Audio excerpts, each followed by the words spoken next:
ಮಹದೇವಪುರ ವಿಧಾನಸಭಾ ಕ್ಷೇತ್ರದಲ್ಲಿ ಅನೇಕ ನ್ಯೂನತೆಯನ್ನ ಪಡ್ಕೊಂಡು ನಾವು ಅಧ್ಯಯನ ಮಾಡಿ ನಮ್ಮ ಕೆಪಿಸಿಸಿ ವತಿಯಿಂದ ಎಸಿಸಿ ವತಿಯಿಂದ ನಮ್ಮ ಕ್ಯಾಬಿನೆಟ್ 3 ಜನ ಸೇರಿ ಒಂದು ದೊಡ್ಡ ಸಂಶೋಧನೆಯನ್ನು ನಡೆಸಿ 1 ಲಕ್ಷಕ್ಕೂ ಹೆಚ್ಚು ಓಟು ಮಿಸ್ಯೂಸ್ ಆಗಿರೋದು, ಒಂದೇ ಮನೆಯಲ್ಲಿ 80 ಓಟ್ ಇರುವಂಥದ್ದು, ಒಂದೇ ಬೀರ್ ಶಾಪ್ ಅಲ್ಲಿ ಸುಮಾರು 70-80 ಓಟ್ ಇರುವಂಥದ್ದು ಬಾಗ್ನಲ್ಲಿ, ಹೀಗೆ ಅನೇಕ ಗುರುತುಗಳನ್ನ ಹಿಡಿದು ಈಗಾಗಲೇ ದೆಹಲಿಯಲ್ಲಿ ನಮ್ಮ ವಿರೋಧ ಪಕ್ಷದ ನಾಯಕರಾದಂತಹ ರಾಹುಲ್ ಗಾಂಧಿ ಅವರು ಮಾಧ್ಯಮ ಗೋಷ್ಠಿ ನಡೆಸಿ ಇಡೀ ದೇಶದ ಗಮನವನ್ನು ಸೆಳೆದಿದ್ದಾರೆ. ಈ ಮಧ್ಯದಲ್ಲಿ ಬೆಂಗಳೂರಿಗೆ ಬಂದು ಫ್ರೀಡಂ ಪಾರ್ಕ್ ಅಲ್ಲಿ ಎಐಸಿಸಿ ಅಧ್ಯಕ್ಷರಂತ ರಾಹುಲ್ ಗಾಂಧಿ ಅವರು, ಇದು ಮಲ್ಲಿಕಾರ್ಜುನ್ ಖರ್ಗೆ ಸಾಹೇಬರು, ವಿರೋಧ ಪಕ್ಷದ ನಾಯಕರಾದಂತಹ ರಾಹುಲ್ ಗಾಂಧಿ ಅವರು ಮತ್ತು ನಮ್ಮ ಮುಖ್ಯಮಂತ್ರಿಗಳು ಇಲ್ಲಿ ಬಂದು ಏನು ನಡೆದಿದೆ ಅನ್ನೋದನ್ನು ಕೂಡ ಬಿಚ್ಚಿ ಇಲ್ಲಿಂದ ಒಂದು ದೊಡ್ಡ ಆಂದೋಲನದ ರೀತಿ ಹೋರಾಟದ ಪ್ರಾರಂಭವನ್ನು ಕೂಡ ಇಲ್ಲೇ ನಡೆಸಿದ್ರು. ಯಾಕೆಂದ್ರೆ ಈ ಭೂಮಿಲೇ ಸೆಂಟ್ರಲ್ ಕ್ಷೇತ್ರದಲ್ಲೇ ಒಂದು ಕಂಡು ಹಿಡಿದು ಅಲ್ಲಿ ಪ್ರಾರಂಭ ಆಯಿತು.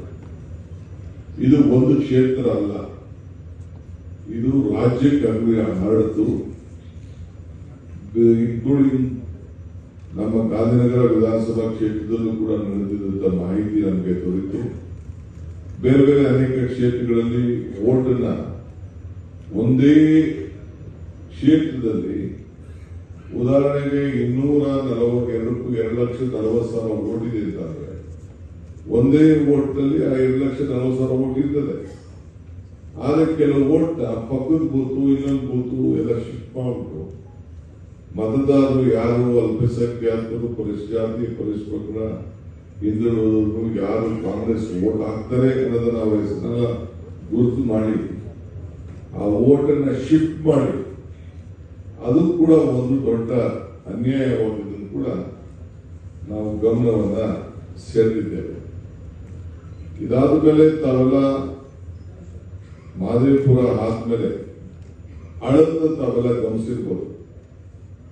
ಮುಂಚಿತವಾಗಿ ನಮ್ಮ ಪ್ರಿಯಾಂಕ್ ಖರ್ಗೆ ಅವರು ಮತ್ತು ನಮ್ಮ ಆಳಂದ ಶಾಸಕರು ಎಲೆಕ್ಷನ್ ಮುಂಚಿತವಾಗಿ ಒಬ್ಬ ರಿಟರ್ನಿಂಗ್ ಆಫೀಸರ್ ನಮ್ಮ ಪಿಡಿಒ ಒಂದು ಹೆಣ್ಮಗಳು, ಆ ಹೆಣ್ಮಗಳು ತಮ್ಮನ್ನ ವೋಟ್ ಲಿಸ್ಟ್ಗೆ ಹೆಣ್ಮಗಳಿಗೆ ಲಿಸ್ಟ್ ಹೋಗ್ತದೆ, ಅವರ ಬ್ರದರ್ ವೋಟ್ ಡಿಲೀಟ್ ಆಗೋದಕ್ಕೆ ಅರ್ಜಿ ಇರ್ತದೆ. ಹೋಗಿ ಕೇಳ್ತಾರೆ, ಏನ್ ನಿನ್ನ ವೋಟ್ ಯಾಕೆ ಡಿಲೀಟ್ ಆಗ್ತದೆ ಅಂತ ಅವ್ರ ಅಣ್ಣನಿಗೆ ಕೇಳ್ತಾರೆ. ಇಲ್ಲ ನಾನು ಕೊಟ್ಟಿಲ್ಲ ಅಂತ ಹೇಳ್ತಾರೆ. ಕೊನೆಗೆ ತನಿಖೆ ಕೂಡ ಪ್ರಾರಂಭ ಆಗ್ತದೆ. ನಮ್ಮ ಡೆಪ್ಟಿ ಕಮಿಷನರ್ ಅವರಿದ್ದಂತ AC deputy commissioner complaint file ಮಾಡ್ತಾರೆ. ಅದಾದ್ಮೇಲೆ ಇನ್ವೆಸ್ಟಿಗೇಷನ್ ಕೂಡ ಪ್ರಾರಂಭ ಆಗ್ತದೆ. ಎಲೆಕ್ಷನ್ ಕಮಿಷನ್ ಅವರು ಕೂಡ ಅನೇಕ KR-ಪುರಂ ಇರ್ಬೋದು, ಅಲ್ಲಿರ್ಬೋದು, ಎಲ್ಲ ಕೂಡ ಅವರು ಅಫಿಷಿಯಲ್ ಆಗಿ ಕಂಪ್ಲೇಂಟ್ ಫೈಲ್ ಮಾಡ್ತಾರೆ. ಸರ್ಕಾರದ ಅಧಿಕಾರಿಗಳಿದ್ರೂ ಕೂಡ ಯಾವುದೇ ಎಲೆಕ್ಷನ್ ನ ಸಂಪೂರ್ಣ ಹಕ್ಕು ಜವಾಬ್ದಾರಿ ಎಲೆಕ್ಷನ್ ಕಮಿಷನ್ ಅವ್ರ ಕಂಟ್ರೋಲ್ಗೆ ನಮ್ಮ ಅಧಿಕಾರಿಗಳು ಹೋಗಿ ಕೆಲಸ ಮಾಡಬೇಕಾಗ್ತದೆ. ಚಿಲುಮೆನ ಗಮನದಲ್ಲಿಟ್ಕೊಂಡು ಚಿಲುಮೆ ರದ್ದಲ್ಲಿ ಯಾವ ರೀತಿ ಉಪಯೋಗಿಸಿದ್ರು ಅನ್ನೋದು ಕೂಡ ನಾವು ಬೇಕಾದಷ್ಟು ಬೆಳಕಿಗೆ ತಂದು ಕೆಲವು ಆಫೀಸರ್ಸ್ ಎಲ್ಲ ಸಸ್ಪೆಂಡ್ ಆಗಿ ಅದ್ರ ಬಗ್ಗೆ ಹೋಗಿ ದೆಹಲಿಲೆಲ್ಲ ಹೋಗಿ ಕಂಪ್ಲೇಂಟ್ ಫೈಲ್ ಮಾಡಿ ಕೆಲವೊಂದು ರೆಸ್ಟೋರ್ ಮಾಡುವಂಥದ್ದು, ತನಿಖೆ ಮಾಡಿಸಿದ್ದು ಕೂಡ ಮಾಡಿದ್ದು ತಾವೆಲ್ಲ ಇಲ್ಲಿ ಗಮನಿಸಿದ್ದೀವಿ. ಇದಾದ್ಮೇಲೆ ಆಳಂದು ನಮ್ಮ ಕ್ಷೇತ್ರದ ನಮ್ಮ ರಾಜ್ಯದೇ ನಾನು ತೆಗೆದುಕೊಳ್ತಾ ಇದ್ದೇನೆ. ಅಲ್ಲಿ ಆಳಂದಲ್ಲಿ ಡಿವಿಷನ್ ಆಫ್ ವೋಟ್ಸ್ ಸುಮಾರು ಬೆಳಗಿನ ಜಾವ 4 ಗಂಟೆಗೆ ಅಲ್ಲಿ ವೋಟರ್ ಲಿಸ್ಟ್ ಅಲ್ಲಿ ಓಟು ತೆಗೆದುಬಿಡ್ತಾರೆ. ಸುಮಾರು 17 ನಿಮಿಷದಲ್ಲಿ 14 ಓಟು ಕೆಲವು ಕಡೆ ಡಿಲೀಟ್ ಆಗ್ತದೆ. ಹಿಂಗೆ ಸುಮಾರು 6,000 ಅಷ್ಟು ಓಟ್ನ ಅಲ್ಲಿಂದ ತೆಗಿಲಿಕ್ಕೆ ಪ್ರಯತ್ನವನ್ನ ಮಾಡ್ತಾರೆ.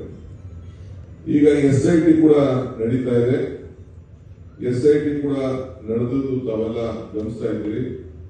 ಅವರು ವ್ಯಾಪಕವಾಗಿ ತನಿಖೆಯನ್ನು ಕೂಡ ಅವರು ನಡೆಸಿದ್ದಾರೆ. ಸೊ ಕೊನೆಗೆ ಎಲ್ಲಿಗೆ ಹೋಗಿ ತಲುಪಿದೆ ಅಂತಂದ್ರೆ ಹೊರಗಡೆ ರಾಜ್ಯದ ಅನೇಕ ಇವರ ಹತ್ರ ಹೈರ್ ಮಾಡಿ ಅವ್ರ ಫೋನ್ ನಂಬರ್ಸ್ ಇಟ್ಕೊಂಡು ಆ ವೋಟರ್ನ ಡಿಲೀಟ್ ಮಾಡಲಿಕ್ಕೆ ಒಂದು ದೊಡ್ಡ ಪ್ರಯತ್ನವನ್ನ ನಡೆದಿದೆ. ಈಗಾಗಲೇ ನಾವು ಆಗಸ್ಟ್ 7ನೇ ತಾರೀಕು ರಾಹುಲ್ ಗಾಂಧಿ ಅವರು ಪ್ರೆಸ್ ಕಾನ್ಫರೆನ್ಸ್ ಮಾಡಿ ನ್ಯೂ ಡೆಲ್ಲಿಲಿ ತೋರಿಸಿದ್ರು. ಒಟ್ಟು 1,03,000 ಮಹದೇವಪುರದಲ್ಲಿ ತೋರಿಸಿದ್ರೆ ಮಲ್ಟಿಪಲ್ ವೋಟ್ಸ್ ಕೂಡ ಲಿಸ್ಟ್ ಮಾಡಿದ್ರು. ಅದೆಲ್ಲ ಕೂಡ ತಾವೆಲ್ಲ ಗಮನಿಸಿದ್ದೀರಿ. ಈಗ ಬಲ್ಕ್ ರೆಸಿಡೆನ್ಷಿಯಲ್ ಅಡ್ರೆಸ್ ಅಲ್ಲಿ ವೋಟ್ ಬಂದದ್ದು ಕೂಡ ನೀವೆಲ್ಲ ಗಮನಿಸಿದ್ದೀರಿ. ಇವೆಲ್ಲ ದೊಡ್ಡ ಮಾಹಿತಿ ಇದೆ, ಬೇಕಾದ್ರೆ ನಿಮಗೆ ಅದನ್ನೆಲ್ಲ ನಾನು ಒದಗಿಸ್ಕೊಡ್ತೇನೆ. ಇಲ್ಲಿ ರೆಸ್ಪಾನ್ಸಿಬಿಲಿಟಿ ಎಲೆಕ್ಷನ್ ಕಮಿಷನ್ ಅಂತ ನಾನು ತಿಳಿಸಿದ್ದೇನೆ. ಫೆಬ್ರವರಿ 23ನೇ ತಾರೀಕು ನಾನು ಹೇಳ್ತಾ ಇದ್ದೀನಿ, ನಮ್ಮ ಆಳಂದ್ ಕ್ಷೇತ್ರದಲ್ಲೇ 7,250 ವೋಟ್ 256 ಬೂತ್ ನಲ್ಲಿ ಟಾರ್ಗೆಟ್ ಮಾಡಿ ಫಾರಂ 7 ಇಟ್ಟು ಡಿಲೀಟ್ ಮಾಡಿ ಇದನ್ನ ಹೆಲ್ಪ್ ಲೈನ್ ಉಪಯೋಗಿಸಿಕೊಂಡು ಗರುಡ ಆಪ್ ಉಪಯೋಗಿಸಿಕೊಂಡು NSPP ಪೋರ್ಟಲ್ ಅಲ್ಲಿ ಇದನ್ನ ಅನಾಥರೈಸ್ಡ್ ಪರ್ಸನ್ಸ್ ಒಂದು ಅರ್ಜಿ ಹಾಕ್ತಾರೆ. ಸೊ ಮಲ್ಟಿಪಲ್ ಮೊಬೈಲ್ ನಂಬರ್ ಕೂಡ ನಾವು ಕಂಡುಹಿಡಿದಿದ್ದೇವೆ. ಸೊ ಉತ್ತರ ಪ್ರದೇಶದವರು, ಬಿಹಾರ್ ಅವರು, ದೆಹಲಿಯವರು, ಜಾರ್ಖಂಡ್ ಅವರು ಅವ್ರ ಫೋನ್ ಇಂದ ಅಪ್ಲಿಕೇಶನ್ ಅರ್ಜಿ ಹಾಕ್ತಾರೆ. ಸೊ 150 ಅಫೆಕ್ಟೆಡ್ ಸಿಟಿಸನ್ಸ್ ಕಂಪ್ಲೇಂಟ್ ಕೊಡ್ತಾರೆ, ಹಿಂಗೆ ನಮ್ಮ ವೋಟ್ ಈ ರೀತಿ ಆಗ್ತಾ ಇದೆ ಅಂತ ಹೇಳಿ ನಮ್ಮ ರಿಜಿಸ್ಟ್ರೇಷನ್ ಆಫೀಸರ್ಗೆ, ತಹಶೀಲ್ದಾರ್ಗೆ ಕೊಡ್ತಾರೆ. ಸೊ ಅಲ್ಲಿ ಇನ್ಕ್ಲೂಡಿಂಗ್ ಬಹಳ ದೊಡ್ಡ ನಂಬರ್ಗಳೆಲ್ಲ ಡೀಟೇಲ್ಸ್ ಎಲ್ಲ ಇದೆ. ಈಗ ಫೆಬ್ರವರಿ 23 ಎಲೆಕ್ಷನ್ ಕಮಿಷನ್ಗೆ ಡೆಲಿವರಿ ಕೂಡ ಬಂದು ಈ ರೀತಿ ಆಗ್ತಾ ಇದೆ ಅಂತೇಳಿ ರಿಕ್ವೆಸ್ಟ್ ಅನ್ನ 224 ಕೂಡ ನಾವು ಮಾಡ್ತೇವೆ. ಈಗ ಇನ್ವೆಸ್ಟಿಗೇಷನ್ ರಿಲೀವ್ ಆಗಿದೆ. 6,100 COD ಕೊಡ್ತೀವಿ. ಪೊಲೀಸ್ ಸ್ಟೇಷನ್ ಅಲ್ಲೂ ಕೂಡ ಕೇಸ್ ರಿಜಿಸ್ಟರ್ ಆಗ್ತದೆ. ಪೊಲೀಸ್ ಅವರು COD ಬರೀತಾರೆ. ಬರೆದ್ರೆ ಯಾವ ತರದ ಮಾಹಿತಿಯನ್ನು ಕೂಡ ಎಲೆಕ್ಷನ್ ಕಮಿಷನ್ ಅವರಿಗೆ IT ಇನ್ಫಾರ್ಮೇಶನ್ ಕೊಡಕ್ಕೆ ಹೋಗುದಿಲ್ಲ. ಸೊ ಆಮೇಲೆ ಕೊನೆಗೆ 9 ಮೊಬೈಲ್ ನಂಬರ್ಗಳನ್ನ ಔಟ್ಸೈಡ್ ಕರ್ನಾಟಕ ಕೂಡ ನಮ್ಮ CD ಅವರು OTP ತೆಗೆದುಕೊಂಡದ್ದು OTP ಮಿಸ್ ಮಾಡ್ತಾರೆ. 12 ಸತಿ ಅಫಿಷಿಯಲ್ ಆಗಿ ನಮ್ಮ ಪೊಲೀಸ್ ಅವರು ಎಲೆಕ್ಷನ್ ಕಮಿಷನ್ಗೆ ಪತ್ರ ಬರೀತಾರೆ, ನೀವು ನಮಗೆ ಇದು ದಾಖಲೆ ಕೊಡಿ ಅಂತೇಳಿ. ಅದು ಕೂಡ ಅವ್ರು ಯಾರು ಕೊಡುವುದಿಲ್ಲ. ಸೊ ಸಂಬಂಧಪಟ್ಟಂತ ದೊಡ್ಡ ಟ್ರಯಲ್ ಕೂಡ ಮಾಡ್ತೀವಿ. ಸೊ ಅನೇಕ ಸಂದರ್ಭದಲ್ಲಿ ಇನ್ವೆಸ್ಟಿಗೇಷನ್ ಕೂಡ ನಿಲ್ತದೆ. ಇದಾದ ಮೇಲೆ ಲೆಕ್ಕ ಹಾಕೊಂಡ್ರೆ ನಮ್ಮ ಕಾಂಗ್ರೆಸ್ ಕ್ಯಾಂಡಿಡೇಟ್ BR ಪಾಟೀಲ್ ಅವರು ಮಾತಿನ 10,000 ಗೆಲ್ತಾರೆ, 89,000 ವೋಟ್ ತೆಗೆದುಕೊಂಡು. BJP 70,000. ಸೊ ಸುಭಾಷ್ ಗುಸ್ಸೇದಾರು ಅವರು ಕೂಡ ಒಂದು 697ರಲ್ಲಿ ಮಾರ್ಜಿನಲ್ಲಿ 2018 ಗೆದ್ದಿರ್ತಾರೆ. ಇದನ್ನೆಲ್ಲ ಲೆಕ್ಕ ಹಾಕೊಂಡು ಆಗ್ತಾ ಇರ್ತದೆ. ಈಗ ಸೆಪ್ಟೆಂಬರ್ 25ರಲ್ಲಿ ಮುಖ್ಯಮಂತ್ರಿಗಳು ಸಿದ್ದರಾಮಯ್ಯ ಸಾಹೇಬರು ಒಂದು SIT ಸೈಬರ್ ಕ್ರೈಮ್ ನಲ್ಲಿ ಫಾರ್ಮೇಶನ್ ಮಾಡ್ತಾರೆ. ಇದು ಕೂಡ ನಾವೆಲ್ಲ ಹುಡುಕ್ತೇವೆ. ಕೊನೆಗೆ ಎಲ್ಲಿಗೆ ಹೋಗಿದೆ ಅಂತಂದ್ರೆ, ಸೊ ನಮ್ಮ XMLA BJP MLA ಸುಭಾಷ್ ಗುತ್ತೇದಾರರು ಅವರು ಕೆಲವು ದಾಖಲೆಗಳನ್ನ ಸುಟ್ಟಾಕಿದ್ದನ್ನೆಲ್ಲ ತಾವೆಲ್ಲ ಮಾಧ್ಯಮದಲ್ಲಿ ಅದನ್ನೆಲ್ಲ ನೀವೆಲ್ಲ ನೋಡಿದ್ದೀರಿ. ಒಂದು ರಿಪೋರ್ಟ್ ಎಲ್ಲ ಕೂಡ ಇದೆ. ರೈಡ್ ಕೂಡ ಕಂಡಕ್ಟ್ ಮಾಡಿದ್ದಾರೆ ಗುತ್ತೇದಾರ್ ಅವರ ಮನೆಗೆ. ಸೊ ಆಗ ಬಹಳ ಜನ ಚಾರ್ಟೆಡ್ ಅಕೌಂಟೆಂಟ್ ಯಾರೆಲ್ಲ ಅದನ್ನೆಲ್ಲ ಇನ್ವಾಲ್ವ್ಮೆಂಟ್ ಆಗಿರ್ತದೆ. ಸೊ SIT ಅವರು ಲ್ಯಾಪ್ಟಾಪ್ ಕೂಡ ಸೀಲ್ ಮಾಡೋದು ಇವೆಲ್ಲ ಕೂಡ ತಾವೆಲ್ಲ ಗಮನಿಸಿದ್ದೀರಿ. ಪ್ರತಿಯೊಬ್ಬ ವ್ಯಕ್ತಿಗೆ ಒಂದೊಂದು ವ್ಯಕ್ತಿಗೆ ಅಲ್ಲಿ ಯಾರಾದ್ರೂ ಇದಕ್ಕೆ ಇನ್ವಾಲ್ವ್ ಮಾಡ್ಕೊಂಡಿದ್ದು 80 ರೂಪಾಯಿನ ಅವನಿಗೆ ವೇಜಸ್ ಆಗಿ ಒಂದು ವೋಟ್ ತೆಗೆದ್ರೆ 80 ರೂಪಾಯಿ ಅಂತ ಫಿಕ್ಸ್ ಮಾಡಿದ್ದು ಈಗ ಸ್ಟೇಟ್ಮೆಂಟ್ ಕೂಡ ಕೊಟ್ಟಿದ್ದಾರೆ. ಸೊ ಈ ರೀತಿ ಎಲ್ಲ ನಡೆದಿದೆ. ರಿಪೋರ್ಟ್ ಸದ್ಯದಲ್ಲೇ ಬರ್ತದೆ. ಇದು ಏನಾಗ್ತದೆ ಅನ್ನೋದನ್ನು ನಾವೆಲ್ಲ ಕಾಯ್ಕೊಂಡು ಈಗ ಇದ್ದೇವೆ. ಈಗ ಹರಿಯಾಣದಲ್ಲೂ ಕೂಡ ಇದನ್ನ ಮುಖ್ಯ ನಮ್ಮ ಕಾಂಗ್ರೆಸ್ ಅಧ್ಯಕ್ಷ ವಿರೋಧ ಪಕ್ಷದ ನಾಯಕರಾದ ರಾಹುಲ್ ಗಾಂಧಿ ಅವರು ಬಗ್ಗೆ ಪ್ರೆಸ್ ಕಾನ್ಫರೆನ್ಸ್ ಮಾಡಿದ್ದಾರೆ. ಸೊ 25 ಲಕ್ಷ ವೋಟ್ ಅಷ್ಟು ಬ್ಯಾನರ್ ರೇಟ್. ನಮ್ದು ಏನಂತ ಅಂತಂದ್ರೆ ರಾಹುಲ್ ಗಾಂಧಿ ಅವರ ಚಿಂತನೆ fight to protect the Indian Constitution and democracy. ಈಗ ನಮಗೆ ಸಾರ್ವಜನಿಕರಿಗೆ public accountability, transparency, restoration of democracy, ಪ್ರಜಾಪ್ರಭುತ್ವವನ್ನು ಉಳಿಸಬೇಕು ಅನ್ನೋ ದೃಷ್ಟಿಯಿಂದ ಈ ಒಂದು ದೊಡ್ಡ ಹೋರಾಟವನ್ನ ಮಾಡಿಕೊಂಡು ನಮಗೆ ಕರ್ನಾಟಕ ರಾಜ್ಯದಿಂದನೇ ಈ ಒಂದು ದೊಡ್ಡ ಹೋರಾಟ ಪ್ರಾರಂಭ ಮಾಡೋದ್ರಿಂದ ಎಐಸಿಸಿ ಅವರು ಇಡೀ ದೇಶದಲ್ಲಿ ಎಲ್ಲ ಕಾರ್ಯಕರ್ತರಿಗೆ, ಮುಖಂಡರಿಗೆ, ಪಿಸಿಸಿಗೆ, ನಾವು ರಾಷ್ಟ್ರಪತಿಗಳಿಗೆ ಮತ್ತು ಎಲೆಕ್ಷನ್ ಕಮಿಷನ್ ಅವರಿಗೆ ನೇರವಾಗಿ ಜನರ ಅಭಿಪ್ರಾಯವನ್ನು ತಿಳಿಸಬೇಕು. ಇದು ಬರೀ ಕಾಂಗ್ರೆಸ್ ಪಕ್ಷದ ಹೋರಾಟ ಅಲ್ಲ, ಇದು ಇಡೀ ಪ್ರಜಾಪ್ರಭುತ್ವದ ಒಂದು ಜನ ತಮ್ಮ ಮತದ ಹಕ್ಕನ್ನು ಉಳಿಸಲಿಕ್ಕೋಸ್ಕರ, ಸಂವಿಧಾನವನ್ನು ರಕ್ಷಣೆ ಮಾಡಲಿಕ್ಕೋಸ್ಕರ, ಪ್ರಜಾಪ್ರಭುತ್ವದ ಪರವಾಗಿ ನಿಂತ ಒಂದು ಹೋರಾಟ. ಎಲ್ಲ ಸಾರ್ವಜನಿಕರು ಕೂಡ ಪಕ್ಷ ಭೇದವನ್ನು ಮರೆತು ಧ್ವನಿಯಾಗಿ ಕಾಂಗ್ರೆಸ್ ಪಕ್ಷ ಯಾವಾಗಲೂ ಕೂಡ ನಿಂತ್ಕೊಂಡಿದೆ. ಇದನ್ನ ಮಾಡಬೇಕು ಅಂತೇಳಿ ನಾವು ಪ್ರಾರಂಭವನ್ನು ನಾವು ಮಾಡಿದ್ದೇವೆ. ಸೊ ಅದಕ್ಕೆ ನಮ್ಮ ಕಾರ್ಯಕರ್ತರಿಗೆ ಇಡೀ ದೇಶದ ಉದ್ದಲ್ಲೂ ಕೂಡ ನಾವು ಈ ಎಲೆಕ್ಷನ್ ಕಮಿಷನ್ಗೆ ಮತ್ತು ದೆಹಲಿಗೆ ತಿಳಿಸಲಿಕ್ಕೆ ಸಿಗ್ನೇಚರ್ ಕ್ಯಾಂಪೇನಿಂಗ್ ಆಂದೋಲನವನ್ನು ನಾವು ಪ್ರಾರಂಭ ಮಾಡಿದ್ದೇವೆ. ಮುಖ್ಯಮಂತ್ರಿಗಳು ಕೂಡ ಕೆಲವು ಕಡೆ ಹೋಗಿ ಸಿಗ್ನೇಚರ್ ಮಾಡಿದ್ದಾರೆ. ನಾನು ಇಲ್ಲೂ ಮಾಡಿದ್ದೇನೆ, ರಾಯಚೂರು ಜಿಲ್ಲೆಗೆ ಹೋಗಿ ಮಾಡಿದ್ದೇನೆ, ಬೇರೆ ಬೇರೆ ಕಡೆ ಎಲ್ಲ ಹೋಗಿ ಮಾಡಿ. ಸೊ ಎಲ್ಲ ಕಡೆ ನಮ್ಮ ಕಾರ್ಯಕರ್ತರಿಗೆ ಹುಡುಕು ಮಾಡಿದ್ದೇವೆ. BLA ಕೂಡ ಬೇರೆ ವಿಚಾರ ಇದೆ, ಅದು ಬೇರೆ ನಾನು ಮಾತಾಡ್ತೇನೆ. ಇಲ್ಲಿ ನಮ್ಮ ರಾಜ್ಯದಲ್ಲಿ ಒಟ್ಟು ಈಗಾಗಲೇ 1,12,41,000 ಸಿಗ್ನೇಚರ್ ಮಾಡಿದ್ದೇವೆ. ಇದು ನಮ್ಮ ಸರ್ವಜ್ಞ ನಗರದಂತ ಬಾಯಿ. ಇದರಲ್ಲಿ 50,000 ಸಿಗ್ನೇಚರ್ಸ್ ಇದೆ. ಇದೆಲ್ಲ ಪ್ರತಿ ಕ್ಷೇತ್ರದಿಂದ ಬಂದಿರೋದು. ಬಳ್ಳಾರಿಯಿಂದ ಬಂದಿದೆ, ಈಸ್ಟು, ಗದಗ, ರಾಯಚೂರು, ಕೊಪ್ಪಳ, ಧಾರವಾಡ, ಯಾದಗಿರಿ ಈ ರೀತಿ ಬಂದಿದೆ. ಇಲ್ಲೂ ಕೂಡ ಉಡುಪಿ, ಸೌತ್ ಎಲ್ಲ ಬಂದಿರೋದೆಲ್ಲ ದಾಖಲೆ ಇದೆ. 40 ಡಿಸ್ಟಿಕ್ ಅಲ್ಲೂ ಕೂಡ ನಮ್ಮ ಪೊಲಿಟಿಕಲ್ ಡಿಸ್ಟ್ರಿಕ್ಟ್ 40 ಡಿಸ್ಟಿಕ್ ಇದೆ. ಆ ಡಿಸ್ಟಿಕ್ ಎಲ್ಲ ಕೂಡ ನಾವು ಸಿಗ್ನೇಚರ್ ಕ್ಯಾಂಪೇನ್ ಮಾಡಿದ್ದೇವೆ. ಅದನ್ನ ನಮಗೆ 9ನೇ ತಾರೀಕು 10ನೇ ತಾರೀಕು ತೆಗೆದುಕೊಂಡು ಹೋಗೋದು ಒಂದು ಮಾಹಿತಿಯನ್ನು ನಮಗೆ ಕೊಟ್ಟಿದ್ದಾರೆ. ಆದ್ರೆ ಅಷ್ಟರೊಳಗಡೆ ತಲುಪಿಸಬೇಕು ಅಂತ ನಮಗೆ ಎಷ್ಟಾಗಿದೆ ಅಷ್ಟು ತಲುಪಿಸಿ ಅಂತ ಹೇಳಿದ್ದಾರೆ. ಇದು ರಾಮಲೀಲಾ ಮೈದಾನದಲ್ಲಿ 3ನೇ ವಾರದಲ್ಲಿ ಒಂದು ದೊಡ್ಡ ಬೃಹತ್ ಸಭೆಯನ್ನು ಕೂಡ ಇಡಬೇಕು ಅನ್ನೋ ಒಂದು ತೀರ್ಮಾನ ಇದೆ. ಸೊ ನಮಗೆ ತಲುಪಿಸಬೇಕು ಅಂತೇಳಿ ನಾನು ಝೂಮ್ ಮೀಟಿಂಗ್ ಗಳನ್ನ ಕಂಡಕ್ಟ್ ಮಾಡಿದ್ದೇನೆ. ಎಸಿಸಿ ಜನರಲ್ ಸೆಕ್ರೆಟರಿ ಮಾಡಿದ್ದಾರೆ, ಜನರಲ್ ಸೆಕ್ರೆಟರಿ ಆರ್ಗನೈಸೇಷನ್ ಮಾಡಿದ್ದಾರೆ, ನಮ್ಮ ಬ್ಲಾಕ್ ಅಧ್ಯಕ್ಷರು ಮಾಡಿದ್ದಾರೆ. ಎಲ್ಲ ಬಹಳ ಪ್ರಾಮಾಣಿಕವಾಗಿ ಒಂದು 8 ಕಡೆ ಬಿಟ್ರೆ ಬೇರೆ ಕಡೆ ಎಲ್ಲ ಚೆನ್ನಾಗಿ ನಡೆದ ಪಟ್ಟಿ ಇದೆ ನಮ್ಮ ಹತ್ರ. ಯಾರು ಏನೇನು ಮಾಡಿದ್ದಾರೆ ಇನ್ಕ್ಲೂಡಿಂಗ್ ಫೋನ್ ನಂಬರ್ಸ್ ಇಲ್ಲಿ ಕಂಪ್ಲೀಟ್ ನಿಮಗೆ ನಾನು ಎಷ್ಟು ಯಾವ ರೀತಿ ಮಾಡಿದೀವಿ ಅಂತೇಳಿ ಒಂದು ಮಾಹಿತಿ ಕೂಡ ಇದೆ. ನಾವು ಅರ್ಜಿ ಹಾಕ್ಬಿಟ್ಟು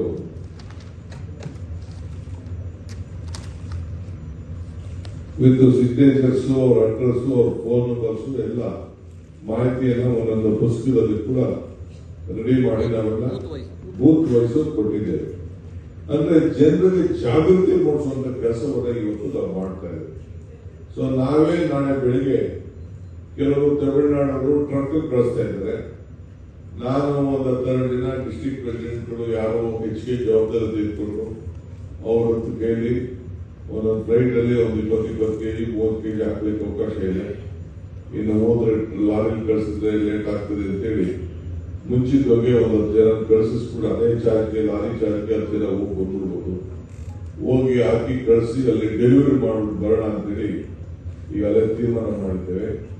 ಸೊ ಅದಕ್ಕೆ ನಾನು ಮುಖ್ಯಮಂತ್ರಿಗಳು ನಮ್ಮ ಯಾರ್ಯಾರು ಕಾರ್ಯಕರ್ತರು, ಅಧ್ಯಕ್ಷರುಗಳು, ಶಾಸಕರು ಪ್ರಾಮಾಣಿಕತೆ ದುಡಿದ್ದಾರೆ ಅವ್ರಿಗೆ ಕೆಲಸ ಮಾಡಬೇಕು.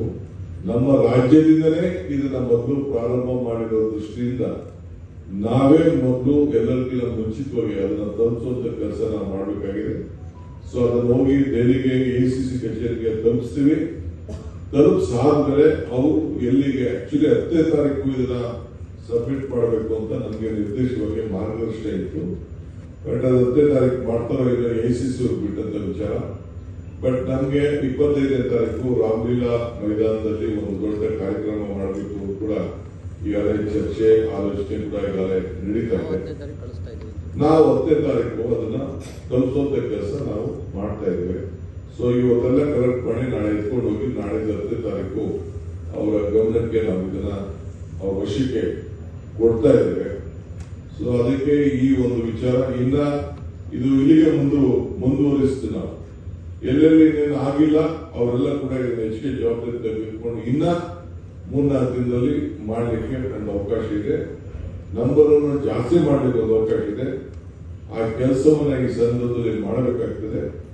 ಈ ಒಂದು ದೊಡ್ಡ ಆಂದೋಲನ ಇದು ಎಲೆಕ್ಷನ್ ಕಮಿಷನ್ ಅವರು ನಮಗೂ ಮಾಹಿತಿ ಕೇಳ್ತಾರೆ, ನಾವು ಅವ್ರು ಕೇಳಿದ್ರೆ ಕೆಲವು ಇನ್ಫಾರ್ಮೇಶನ್ ಕೊಡಲಿಕ್ಕೆ ಇರ್ತದೆ. ಸೊ ಅದಕ್ಕೆ ನಮಗೆ ಕಾರ್ಪೊರೇಷನ್ ಎಲೆಕ್ಷನ್ಗೆ ನಾವು ಬ್ಯಾಲೆಟ್ ಅಲ್ಲೇ ಮಾಡಬೇಕು ಅನ್ನೋದು ನಾವು ತೀರ್ಮಾನವನ್ನ ಮಾಡಿದ್ದೇವೆ. ನಮ್ಮ ಸರ್ಕಾರದ ಚಿಂತನೆ ಬ್ಯಾಲೆಟ್ ಅಲ್ಲೇ ಮಾಡಬೇಕು ಅನ್ನೋದು ನಮ್ಮ ಚಿಂತನೆ. ಏಕೆಂದ್ರೆ ಜನರಿಗೆ ನಂಬಿಕೆ ಹೊರಟೋಗಿದೆ. ನಮ್ಮ ಸೆಂಟ್ರಲ್ ಗವರ್ಮೆಂಟೇ ಹಿಂದೆ ನಾವು ಇದನ್ನ ತಂದು ವೋಟಿಂಗ್ ಮಿಷಿನ್ ತಂದು ಇರಲಿ ಅದ್ರ ಬಗ್ಗೆ ದೊಡ್ಡ ವ್ಯಾಪಕವಾದ ಚರ್ಚೆ ನಡೀತಾ ಇದೆ. ಆದರೆ ಜನರಿಗೆ ಜಾಗೃತಿ ಮೂಡಿಸುವಂತ ಕೆಲಸ ಈ ಸಂದರ್ಭದಲ್ಲಿ ನಾವು ಮಾಡಬೇಕಾಗಿದೆ. ಆ ದೃಷ್ಟಿಯಲ್ಲಿ ಇವತ್ತು ನಮ್ಮ ರಾಜ್ಯ ಇಡೀ ದೇಶಕ್ಕೆ ಕರ್ನಾಟಕ ರಾಜ್ಯ ನಂಬರ್ 1 ಅಂತ ಹೇಳಿ ಈಗಾಗಲೇ ACC ನಮಗೆ ಮಾರ್ಗದರ್ಶನ ಮಾಡಿದ್ದಾರೆ. ಇದು ನಂದಲ್ಲ, ನಮ್ಮ BLAಗಳು, ನಮ್ಮ ಬ್ಲಾಕ್ ಅಧ್ಯಕ್ಷರು, ನಮ್ಮ ಜಿಲ್ಲಾ ಅಧ್ಯಕ್ಷರು, ನಮ್ಮ ಶಾಸಕರು ಮಾಡಿದಂತ ಡಿಫೀಲ್ಡ್ ಕೇಡರ್ಸ್ ಮಾಡಿದಂತ ಕೆಲಸ. ಸೊ ಪಕ್ಷದ ಪರವಾಗಿ ನಾನು ಅವೆಲ್ಲರೂ ಕೂಡ ನಾನು ಅಭಿನಂದಿಸ್ತೇನೆ. ಇದನ್ನ ಮುಖ್ಯಮಂತ್ರಿಗಳು ಇವತ್ತು ಅವರಿಗೆಲ್ಲ ಕೂಡ ಅಭಿನಂದಿಸೋ ಜೊತೆಗೆ ನಾನು ಎತ್ಕೊಂಡೋಗಿ ಇದನ್ನೆಲ್ಲ ಕೂಡ ಅಲ್ಲಿ ಡೆಲಿವರಿ ಮಾಡಿಸುವಂತ ಕೆಲಸ ನಾವು ಮಾಡ್ತೇವೆ. ಈ ವಿಚಾರವನ್ನ ರಾಜ್ಯದ ಎಲ್ಲ ನಾಗರಿಕರಿಗೆ ತಿಳಿಸಬೇಕಾದ್ದು. ಇದು ಒಂದು ಪಬ್ಲಿಕ್ ಮೂವ್ಮೆಂಟ್. ಇದು ನಮ್ದು ಕೆಲಸ. ಮುಂದಕ್ಕೆ ಬೇರೆ ಪ್ಲಾನ್ ಆಫ್ ಆಕ್ಷನ್ಸ್, ಬೇರೆ ಪ್ರೋಗ್ರಾಮ್ಸ್ ಎಲ್ಲ ನಾವು ಹಮ್ಮಿಕೊಂಡಿದ್ದೇವೆ. ಈ ದೃಷ್ಟಿಯಿಂದ ಈ ಪಕ್ಷದ ವೋಟ್ ಚೋರಿ ವಿಚಾರದಲ್ಲಿ ಜನರಿಗೆ ಜಾಗೃತಿ ಕೊಡುವಂತ ಕೆಲಸ ಏನು ರಾಹುಲ್ ಗಾಂಧಿ ಅವರು ಇದು ದೊಡ್ಡ ನಾಯಕತ್ವವನ್ನು ವಹಿಸಿಕೊಂಡಿದ್ದಾರೆ. ಈ ನಾಯಕತ್ವವನ್ನು ವಹಿಸಿಕೊಂಡಿರೋದಕ್ಕೆ ಅವ್ರನ್ನ ನಾವು ಅಭಿನಂದಿಸಿ ಶುಭ ಹಾರೈಸಿ ಯಶಸ್ವಿ ಪ್ರಜಾಪ್ರಭುತ್ವವನ್ನು ಉಳಿಸಬೇಕು ಅಂತ ಹೇಳಿ ನಾನು ಈ ಸಂದರ್ಭದಲ್ಲಿ ನಾವು ಒತ್ತಾಯವನ್ನು ಮಾಡಿ ಅವರು ಕೂಡ ಈ ಸಂದರ್ಭದಲ್ಲಿ ಮಲ್ಲಿಕಾರ್ಜುನ ಖರ್ಗೆ ಸಾಹೇಬರಿಗೆ, ರಾಹುಲ್ ಗಾಂಧಿ ಅವರಿಗೆ ಮತ್ತು ಯಾರು ಪಕ್ಷದ ರಾಜ್ಯದ ಅಧ್ಯಕ್ಷರು ಈ ಜವಾಬ್ದಾರಿಯನ್ನು ತೆಗೆದುಕೊಂಡಿದ್ದಾರೆ ಅವರು ಕೂಡ ಈ ಸಂದರ್ಭದಲ್ಲಿ ಅಭಿನಂದಿಸಿ ನನ್ನ ಈ 4 ಮಾತನ್ನು ಮುಗಿಸ್ತೇನೆ. ಮಿಕ್ಕಿದ ವಿಚಾರವನ್ನು ನಿಮಗೆ ಮುಖ್ಯಮಂತ್ರಿಗಳು ತಿಳಿಸ್ತಾರೆ. ಇಂದಿನ ಈ ಪತ್ರಿಕಾಗೋಷ್ಠಿ